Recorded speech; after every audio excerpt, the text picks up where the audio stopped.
नमस्ते। हमारे साप्ताहिक कार्यक्रम प्रोफेसर अभय दुबे के साथ बातचीत में आपका स्वागत है। ये वाला हफ्ता कुछ बहुत ही ज्यादा चीजें हुई इसमें। इसमें 3 राज्यों को बिल्कुल अप्रत्याशित रूप से नए चीफ मिनिस्टर मिले। संसद पे आप उसको हमला बोले या उन बेरोजगारियों का, जो बेरोजगार युवक युवतियां थे, उनका एक एक्सप्रेशन था। एक रिकॉर्ड 14-15 सांसदों को निलंबित किया गया। और इस बीच और भी चीजें, ममता बनर्जी जी ने अपने को कहा कि अब वो इंडिया को वो लीड करेंगे। शिवराज सिंह चौहान और वसुंधरा राजे का क्या होगा, ये सारी बातें हैं। लेकिन शुरुआत में प्रोफेसर साहब, ये 3 चीफ मिनिस्टर साहब लोग, जिनका कोई नाम नहीं जानता है, जो आरएसएस के कैडर हैं, उसमें से भजन लाल जी तो पहली बार इनफैक्ट विधायक बने हैं। और इस सबको लेके एक जो बीजेपी का जो इस समय का नेतृत्व है और बीजेपी की लॉन्ग टर्म 2024 की रणनीति है, इससे कुछ समझ में आ रहा है कि क्या क्या हो रहा है और क्या करने जा रहा है? मुझे तो ये लग रहा है कि नरेंद्र मोदी जिस तरह की भारतीय जनता पार्टी बनाना चाहते थे, वो उन्होंने इन 3 मुख्यमंत्रियों की नियुक्ति के साथ बना ली है।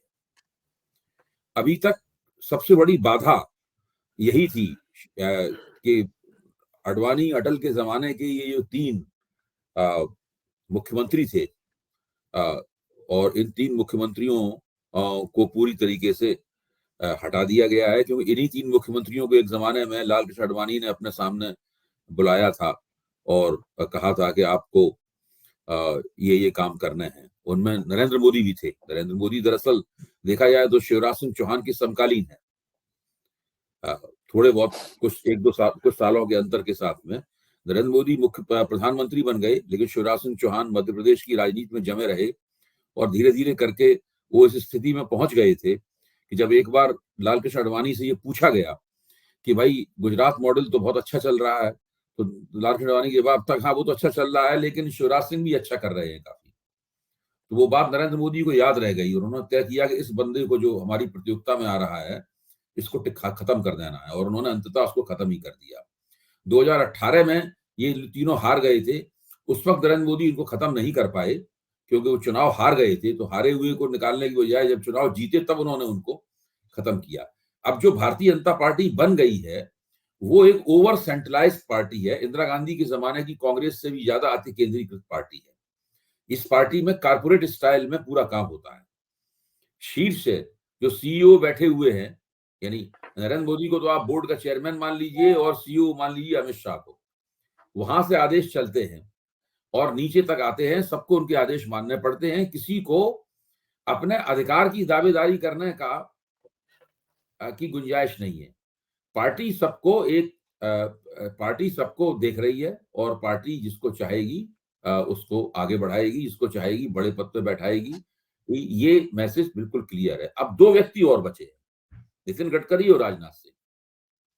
मेरा मानना यह है कि वैसे तो वो दोनों बिल्कुल दंतविहीन हो चुके हैं। वो नरेंद्र मोदी को न चुनौती दे सकते हैं, न उनका कोई मुकाबला कर सकते हैं, न किसी किस्म की दावेदारी करने की दम उनके अंदर बची है, न कोई उनके पास अधिकार है, न कोई स्वायत्ता है, कुछ नहीं है। अब हो सकता है कि 2024 का चुनाव जीतने के बाद में इन दोनों से भी छुटकारा प्राप्त कर लिया जाए। तो जिस तरह एक खास तरह की भारतीय जनता पार्टी बन चुकी है और जिसके अंदर जो प्रशंसक हैं वो लगातार उसकी तारीफ कर रहे हैं कि बहुत ही शानदार पार्टी बना दी है इन्होंने, लेकिन मेरा मानना है कि इस पार्टी में किसी के पास कोई पहलकदमी नहीं है। हर व्यक्ति को कार्यकर्ता के स्तर पर रिड्यूस कर दिया गया है। आप सोचिए, हर व्यक्ति अब कार्यकर्ता है। नेता केवल 2 ही हैं या 1 है नेता।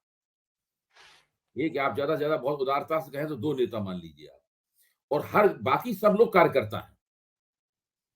तो ये स्थिति है। हाँ, ये भाजपा बनाने में उन्होंने कामयाबी हासिल कर ली है, लेकिन जाहिर है कि जब आपका पूरी तरह से प्रभुत्व और वर्चस्व बन जाता है, तो बुद्धिमान नेता उस वक्त भी जमीनी स्थिति का ख्याल रखते हैं। तो जातियों के समीकरण, सामाजिक समीकरण, ये सब ध्यान करके उन्होंने मुख्यमंत्रियों की नियुक्ति की है, उप मुख्यमंत्रियों की नियुक्ति की है, और इस तरीके से अभी जब मंत्रिमंडल बनेगा तो जिन तबकों की नुमाइंदगी रह गई है, उन तबकों को भी नुमाइंदगी दे दी जाएगी। जी, जी। मैं एक चीज और कहूं कि राजनाथ सिंह साहब को तो मैं ये मानता हूं कि उनसे मोदी जी कंफर्टेबल हैं, क्योंकि पीएम कैंडिडेट जब डिक्लेयर करना था तो 2013 में ये राजनाथ सिंह साहब अध्यक्ष थे और आडवाणी जी को अनदेखा करके इन्होंने ने वो काम को अंजाम दिया था। अभी भी वो पर्ची और चिट ले जाने का काम इन्होंने ने किया। वो जो वसुंधरा राजे जी को जो पर्ची दी गई वो काम भी मतलब इतने सीनियर हैं, इनसे वो सब काम करवाया गया, नहीं तो अदरवाइज राजनाथ सिंह को कहीं नहीं भेजा जाता है। दूसरा मैं एक चीज और पूछ लूं, मुझे कहीं लगता है कि पूरी तरह से आरएसएस के लोगों को लाके जो एजेंडा है ना, मोहन यादव ने जैसे ही शपथ ली उन्होंने कहा कि अब ये लाउड स्पीकर, और उनका इशारा अजान की तरफ था, लाउड स्पीकर और ये जो मीट ईट की दुकानें हैं सब पे हम कंट्रोल करेंगे, इन सबको देखेंगे। तो एजेंडा भी धीरे धीरे मोर और लेस आरएसएस का सेट होता है। इसमें थोड़ा इस मामले को थोड़ा बारीकी से भी देखने की जरूरत है। मोटे तौर पे आपकी बात सही है, ऊपर से देखने में ऐसा ही लगता है। अब आप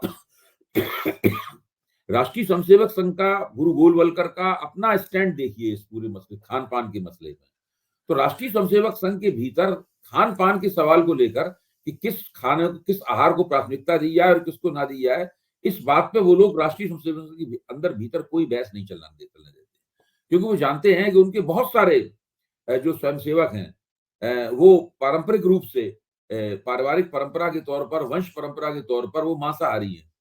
एक बार गोलवलकर जी से पूछा भी गया था, एक स्वयंसेवक ने खड़े होकर पूछा, देखिए गोलवलकर की गुरु गोलवलकर की स्वयंसेवकों से जो बातचीतें हैं वो कई खंडों में संकलित है। अगर हम लोग वास्तव में संघ की जो इनर लाइफ है, संघ का जो अंदरूनी दुनिया है, अगर उसके बारे में जानना चाहते हैं तो वो एक दस्तावेज है और ये हिंदी में उपलब्ध है सबके लिए। वो सारी बातचीत तो हिंदी में होती थी, तो वो उसको हम लोगों को पढ़ना चाहिए, क्योंकि सारा बुनियादी आधार वहां पे है, जो बाद में जाके उसमें बहुत सी ऐसी बातें पता लगती हैं कि बाद में जाके जो विकसित होकर एक बड़ी नीति बनी, एक बड़ी दुनिया बनी उसमें। तो उसमें वो पूछते हैं कि भाई मद्यपान और मांसाहार के बारे में क्या मनुस्मृति में उनको न खाने की बात है, मनुस्मृति में क्या है? तो उन्होंने कहा कि मनुस्मृति में जो लिखा है वो छोड़ दीजिए, उसमें मेरा मानना ये है कि सभी चीजें मर्यादित रह के इस्तेमाल की जा सकती है। ये गोलवलकर जी का कहना है। उन्होंने ये नहीं कहा कि मांसाहार नहीं करना चाहिए, उन्होंने ये नहीं कहा कि मद्यपान नहीं करना चाहिए। तो ये अब भारतीय जनता पार्टी में क्या है कि एक प्यूरिटन किस्म का एजेंडा चलाया जाता है, क्योंकि इनको हिंदुओं की गोलबंदी करनी है। यहां तक की हालत यह है कि जो लोग मद्यपान करते हैं और जो लोग मांसाहार करते हैं, इनकी कोई कमी तो है नहीं, सरकार स्वयं ही मद्यपान कराती है। जी और सरकार तो जितना शराब बेचने से सरकार की इनकम होती है उतनी तो किसी और चीज से होती नहीं है। और चाहे भारतीय जनता पार्टी की सरकार हो, अब उत्तर प्रदेश में आदित्यनाथ जी हैं, वो तो खुद ही मतलब संत के कपड़े पहने रहते हैं। उत्तर प्रदेश में कितनी शराब बिकती है उसकी आप कल्पना कर सकते हैं? कोई अंधाधुंध शराब बिकती है। मैं तो उत्तर प्रदेश में ही रहता हूँ, तकनीकी रूप से वैशाली गाजियाबाद में रहता हूं मैं। जी। तो ये और कितने बड़े पैमाने पर मीट का एक्सपोर्ट उत्तर प्रदेश से होता है, हम सब लोग इस बात को जानते हैं। उसमें ये फिर भी एक प्यूरिटन एजेंडा चलाते हैं ये, ताकि उसको एक जो हिंदू समाज का एक शुद्धतावादी और कट्टरपंथी जो हिस्सा है उसके मन में एक तरह की गुदगुदी होती रहे और उनको हिंदू हितों का एक ठेकेदार माना जाता रहे। यानी हम मांस खाएंगे, शराब पिएंगे, लेकिन सार्वजनिक रूप से कहेंगे कि इन चीजों पर प्रतिबंध लगने चाहिए या इन चीजों पर रोकें लगनी चाहिए। ये पूरा हथकंडा इस तरह का हथकंडा है। जी, मैं और एक और दर्शकों को याद दिला दूं, जब कोरोना जिस समय हुआ था सारी दुकानें बंद थी, तो सबसे पहले शराब की दुकानें खोली गई थी और उस समय मजाक के तौर पे नहीं, ये कहा जाता था कि अगर आप बाहर जा रहे हैं तो पुलिस वाला पूछेगा दूध लेने जा रहे हैं तो आपको 2 डंडे लगाएगा और घर भेज देगा, और अगर आप कहिए शराब लेने जा रहे हैं तो ऑफिशियली क्योंकि शराब की दुकानें खुले हैं तो आपको जाने देगा, हाँ जाइए जाइए शराब लेके आइए। तो ये उत्तर प्रदेश का ग्राउंड रियलिटी थी। मैं प्रोफेसर साहब एक चीज और थोड़ा सा इस पे भी बताइए, शिवराज सिंह चौहान जी अभी रिटायरमेंट के मूड में नहीं दिखाई दे रहे हैं, अभी भी घूम रहे हैं, लोगों से कह रहे हैं कौन आएगा, ये सब वो कहीं कुछ इंडिकेशन देने की कोशिश कर रहे हैं, लेकिन क्या ये वसुंधरा राजे जी, शिवराज सिंह चौहान, ये लोग हिस्ट्री बन चुके हैं या? देखिए, जहां तक वसुंधरा राजे सिंधिया का सवाल है वो पूरी तरीके से इतिहास बन चुकी है। आप देखिए शपथ ग्रहण समारोह में मौजूद भी नहीं थी, हो सकता खुद ही गुस्से में आ गई होंगी तो उन्होंने कहा हम नहीं जाते, वो इस तरह की है। जहां तक और उनका पुनर्वास हो गया है रमन सिंह का, रमन सिंह को विधानसभा अध्यक्ष बना दिया गया है, उनका पुनर्वास हो गया, उनको भूमिका दे दी गई है, अगले 5 साल तक वो विधानसभा अध्यक्ष बने रहेंगे। 5 साल बाद तो वैसे भी उम्र बहुत हो जाएगी। केवल एक व्यक्ति रह गया है, इसका नाम है शिवराज सिंह। उनके मन में इस बात का बहुत गहरा एहसास है कि उनके साथ बड़ा अन्याय किया गया। वो भले ना कहें, वो मानते हैं कि चुनाव उनकी वजह से जीता गया, उन्हीं के नेतृत्व में जीता गया। अब उनकी मजबूरी है, वो ये तो कह नहीं सकते कि मेरे नेतृत्व में चुनाव जीता गया, नरेंद्र मोदी के नेतृत्व में नहीं जीता गया है। तो वो अपने उस अन्याय का, जो उनको सताए जाने का जो एहसास है, उसको वो तरह तरह से व्यक्त कर रहे हैं। नई सरकार बनी है पूर्ण जबरदस्त बहुमत के साथ में, और वो जगह जगह फूट फूट के रो पड़ते हैं, जैसे कि उस नई सरकार बनने का शोक व्यक्त कर रहे हो। तो ये जी स्थिति उनकी है। लेकिन वो इस सब प्रक्रिया के जरिए अपना जो पॉलिटिकल केस है उसको नुकसान पहुंचा रहे हैं, मेरा मानना है ये। जी वो अपने पत्ते बहुत सावधानी के साथ नहीं, हालांकि बहुत सावधान व्यक्ति हैं, और जिसको सर्वाइवर कहते हैं अंग्रेजी में, वैसी उनकी छवि है। लेकिन उन्होंने अभी पिछले दिनों सरकार बनने से ठीक पहले और सरकार बनने के बाद जिस तरह की गतिविधियां की हैं, उन्होंने कहा कि मैं सरकार को लाडली बहना योजना और लाडली लक्ष्मी योजना बंद नहीं करने दूंगा। अब इस वक्तव्य का क्या मतलब है? इस वक्तव्य का मतलब ये है कि भाई सरकार ये बंद करना चाहती है, मैं नहीं बंद करने दूंगा। अच्छा, जी सरकार इस बात को जानती है कि लाडली बहन योजना का योगदान है, लेकिन उतना योगदान नहीं है जितना योगदान कहा जाता है। इसलिए शपथ ग्रहण समारोह के बाहर उसका पोस्टर तक नहीं लगाया गया लाडली बहना योजना का।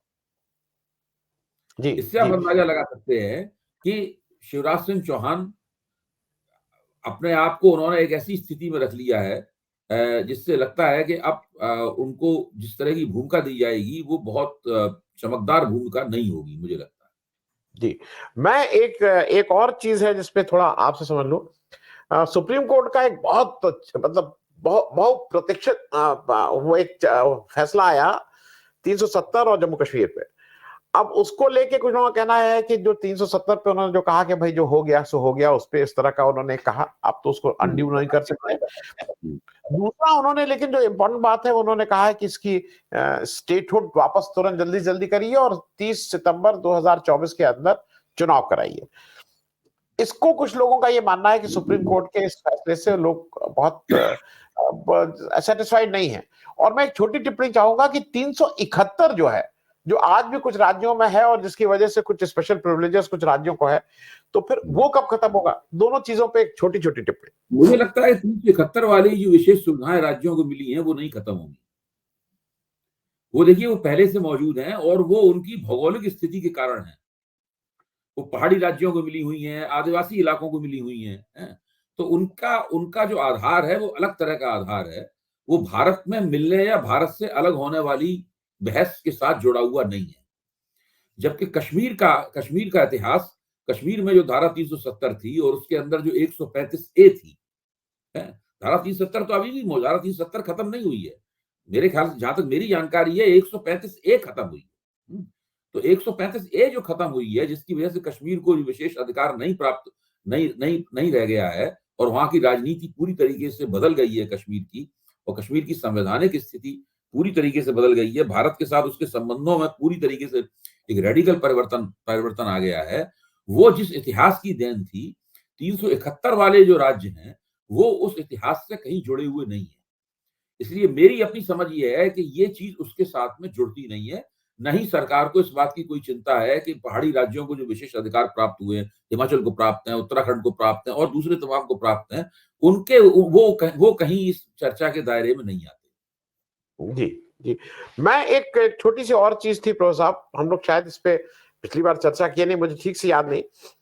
एक मुझे अजीब अटपटी सी बात ये लगी कि अकबरुद्दीन ओवैसी साहब को प्रोटेम स्पीकर बनाती हैं वहां के राज्यपाल तेलंगाना की, और जो बीजेपी की मतलब पुरानी कार्यकर्ता है, बीजेपी की राज्य अध्यक्ष रही है तमिलनाडु की, वो सब जानती हैं, मतलब इलेक्शन लड़ी है, वो सारा वो समझती हैं।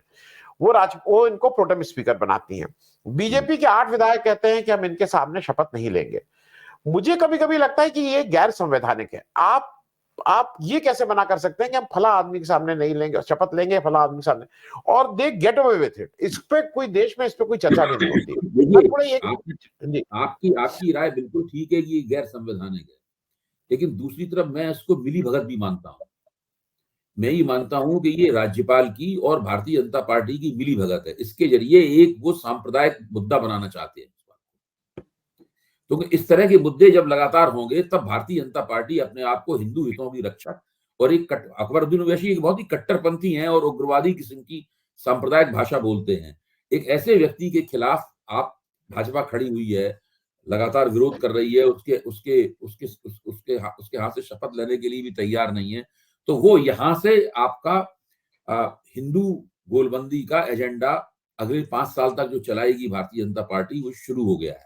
और हिंदू गोलबंदी के एजेंडे को वो लोग 2024 के तेलंगाना चुनाव, लोकसभा के तेलंगाना चुनाव में भी भुनाना चाहेंगे। जिस क्षण उन्होंने राज्यपाल ने ये किया था, मेरा तो मानना ये था कि ये एक बड़ी योजना का हिस्सा है। जी जी फिरोज साहब, एक चीज और हुई और उस पर इसलिए बोलना, हम लोगों ने जब आपसे बात कर रहा था तो इस पे बात करना जरूरी है।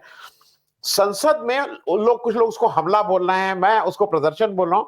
संसद में इस देश के कुछ बेरोजगार युवकों ने एक जो फेसबुक पे मिले और उन्होंने कुछ भगत सिंह के नाम पे एक संस्था बनाई और उन्होंने संसद में अभी एक प्रदर्शन किया। मैंने उसके बाद उस दिन शाम को एक शो किया था जिसमें मैंने राजकुमार जैन, जो पूर्व अध्यक्ष हैं, पूर्व अध्यापक हैं, छात्र नेता रहे हैं, उनको भी बुलाया था। उन्होंने भी ये काम किया था संसद में, उन्होंने भी पर्चे फेंके थे। और इस तरह के एक नहीं, तमाम लोग मिलेंगे जो संसद में पर्चे फेंकते हैं। तो किसी को शाम तक की सजा होती है, जब तक सही संसद बैठी तब तक। इनको 2 दिन के लिए तिहाड़ भेज दिया गया था और कहे जब मैं बाहर निकला तो मुझे कुछ बाजे गाजे के साथ खूब लोग मुझे फूल माला लेके आए हुए थे, क्योंकि इन जो ये 4-5 जो बेरोजगार हैं, इनका देखिए 2 चीजें, एक वो कह रहे हैं सिक्योरिटी ब्रीच हुआ है, वो एक अलग मसला है। वो ये हरकत क्यों की है, इस पे कोई बात नहीं कर रहा है। मैं थोड़ा इस पे भी आपसे समझना चाहूंगा। एक सिक्योरिटी ब्रीच है। बिल्कुल, मैं इस पे पहले दूसरे मंचों पे इस बात को कह भी चुका हूं और मैं लिखूंगा भी इस सवाल के ऊपर। मेरी ये राय है कि इन लोगों को एक इस तरह की सजा जरूर दी जानी चाहिए, लेकिन इस तरह की सजा दी जानी चाहिए जो नसीहत नुमा हो, प्रतीकात्मक हो, और उस सजा को देके इन लोगों को छोड़ना चाहिए। इनमें से कोई अपराधी नहीं है, कोई आतंकवादी नहीं है, किसी का कोई ऐसा रिकॉर्ड नहीं है। अब जो केंद्रीय जांच एजेंसियां हैं, टीवी की मदद से, गोदी मीडिया की मदद से एक ऐसा माहौल बना रही है जैसे कि कोई बहुत ही जबरदस्त किस्म की कोई साजिश हो रही हो, बहुत बड़े पैमाने पर।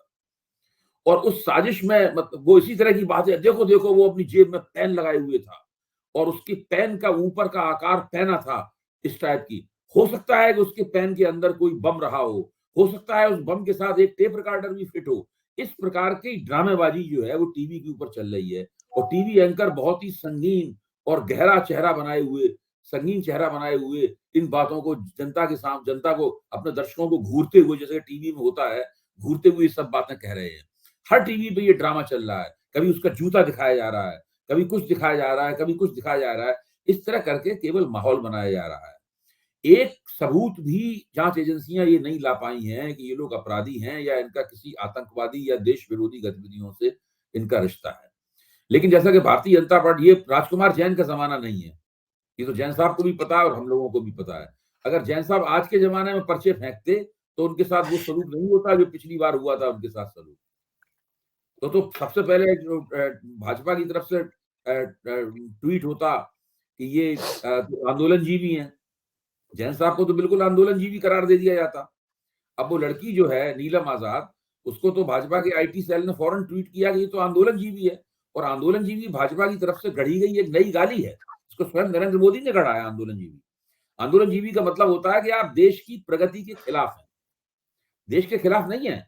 आप देश जो लगातार नरेंद्र मोदी के नेतृत्व में गर्व के साथ नए प्रगति के नए आयामों को, नए सोपानों की तरफ जा रहा है, आप उसके विरोध में खड़े हुए, इसलिए आप जन विरोधी हैं। तो इस वहां से बात शुरू हो गई। उसके बाद भाजपा ने ये कहना शुरू कर दिया है जो कांग्रेस कम्युनिस्ट कनेक्शन है। आप देखिए क्या क्या बातें कही जा रही हैं, सारी पॉलिटिकल बातें हैं, इनमें कोई भी तथ्यात्मक बात नहीं है।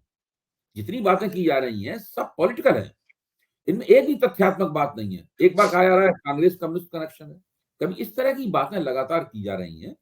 और वो उनको बहुत ज्यादा, उनके ऊपर यूपी लगा दिया है भाई, आतंकवाद निरोधक कानून लगा दिया है उनके ऊपर। हाँ बिल्कुल। जो हम लोगों की राय है, हम लोगों की राय तो कोई सुनता ही नहीं है, और उनके ऊपर जो कानून लगाया गया है वो तो सबसे, हिंदुस्तान के सबसे ज्यादा भयानक कानूनों में से एक है। तो मैं तो ये मानता हूं कि वो बेरोजगारी से पीड़ित हैं और सवाल ये पूछा जाना चाहिए कि 5 ट्रिलियन इकोनॉमी किसके लिए बन रही है? अगर कोई इकोनॉमी बन भी रही है इस देश में, तो मुझे तो पूरा शक है कि बन रही है, अगर कहीं कोई बन रही है तो वो किसके लिए बन रही है? उसके फायदे सीमा आजाद तक क्यों नहीं पहुंचते हैं? इसके पास हिंदुस्तान में दी जाने वाली सब डिग्रियां हैं इसके पास। सीमा आजाद तो एक मेटाफर है, एक रूपक है। उसको आप देखिए हिंदुस्तान के, और ये बात बताती है, ये बहुत दिन पहले जयंत सिन्हा जो जब पहले मोदी जी की पहली सरकार में मंत्री थे, वित्त राज्य मंत्री थे, तो उनके साथ एबीपी चैनल पे हम लोगों की चर्चा हुई थी। तो मैंने उससे कहा था कि सिन्हा साहब, आपकी जिस कुर्सी पे आप बैठे हैं उस कुर्सी के नीचे एक बेरोजगारी का एक टाइम बम टिक टिक कर रहा है। ये बेरोजगारी का टाइम बम है। ये टाइम बम देर सवेर जरूर फूटेगा। और एक अर्थ मंत्री के तौर पर और आर्थिक मामलों के एक एक्सपर्ट के तौर पर आपको इस बात की कुछ ना कुछ, इस बात का एहसास भी होगा और आपके पास इसकी युक्तियां भी होनी चाहिए कि आप इससे कैसे निपटाएं। तो सरकार ने युक्ति निकाली। उन्होंने एक नया इंडिया, न्यू इंडिया बनाने का सरकार ने ऐलान किया, Bharatiya Janata party. New India में हर व्यक्ति, हमारे आपके ऐसे नागरिकों को एक शपथ लेनी है। उसके अंदर एक 5 सूत्री या 7 सूत्री शपथ होती है। उस शपथ में एक शपथ ये भी है कि आप स्वरोजगार प्राप्त करेंगे और सरकार से रोजगार नहीं मांगेंगे। यानी जैसे ही आप वो शपथ लेंगे, आपको बेरोजगारी के लिए आंदोलन करने का अधिकार ही नहीं रह जाएगा। ये पूरे इस प्रकार की पूरी ड्रामेबाजी करके बेरोजगारी की समस्या का हल ये लोग खोज रहे हैं। आप सोचिए क्या होगा इसका। जी, उनको उनको जो यूएपीए लगाया गया है, उसका जो मुख्य कारण समझ में आ रहा है कि उनके पास कुछ पोस्टर, उन लड़कों ने कहा कि वो पर्चे नहीं फेंक पाए, तो पर्चे क्या थे, वो मोदी जी की फोटो के साथ लिखे थे कि लापता है। एज अ प्राइम मिनिस्टर उनका था। नहीं, और दूसरा अखबार वाले और मीडिया वाले ये कह रहे हैं कि मोदी जी के खिलाफ आपत्तिजनक भाषा का इस्तेमाल करने वाले पर्चे, ये तो तमाम नेताओं के लिए लिखा जाता है कि आप लापता नेता कहाँ गया। नहीं, ये बहुत कॉमन है। ये एमएलए एमपीज का कई कंस्टिट्यूएंसी में लोग गुस्सा के लिख देते हैं लापता लापता। ये बहुत कॉमन चीज है। मतलब ये कोई दूसरा उन्होंने नारे लगाए, तानाशाही नहीं चलेगी। तो अब ये है कि उन्होंने तानाशाही नहीं चलेगी किसके लिए लगाए, कौन बहुत तानाशाह तरीके से उनके खिलाफ एक संगीन किस्म का केस बनाने की कोशिश की जा रही है, जो बना नहीं पा रही है वो। और ये जो उन्होंने लगाया गया उसके ऊपर, मुझे तो लगता है कि वकीलों की एक लोकतंत्र के समर्थक वकीलों को आगे आना चाहिए और इन बच्चों का केस लेना चाहिए। ये बच्चे ही है, हमारे देश के बच्चे हैं ये। इसका केस लेना चाहिए और अदालत में जाके यूपी वगैरह इनसे हटवाना चाहिए, हटवाने के लिए बोलना चाहिए सुप्रीम कोर्ट में जाकर। ये सब इनकी मदद करनी चाहिए सबको मिलकर।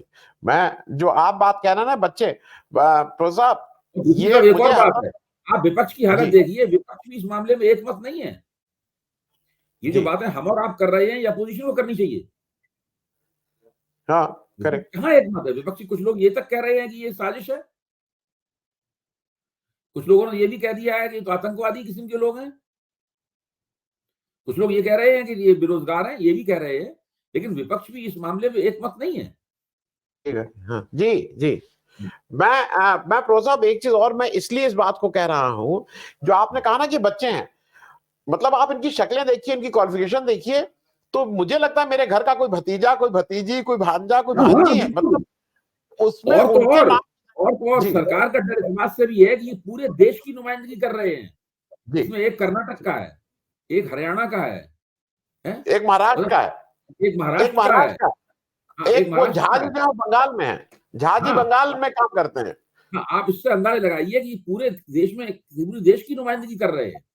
जी, तो ये भी सरकार के लिए चिंताजनक बात है। सरकार नहीं चाहती कि इस नमूने के आधार पर बेरोजगार लोग इस तरह की जगह जगह हरकतें करने लगे, इस तरह के एक्शन में आ जाएं। बेरोजगारों को आंदोलन तो इस देश में हो नहीं रहा है।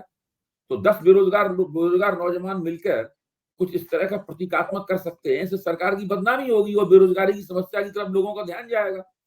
जी, मैं जी, इसी से रिलेटेड एक है कि अगले दिन जब विपक्ष इस पे एक वक्तव्य मांगता है होम मिनिस्टर से, तो मैं दो चीजें बोलूं। प्राइम मिनिस्टर और होम मिनिस्टर संसद में प्रेजेंट रहते हैं, लेकिन संसद मतलब मेन उसमें नहीं आते हैं, अपने ऑफिस में बैठे रहते हैं।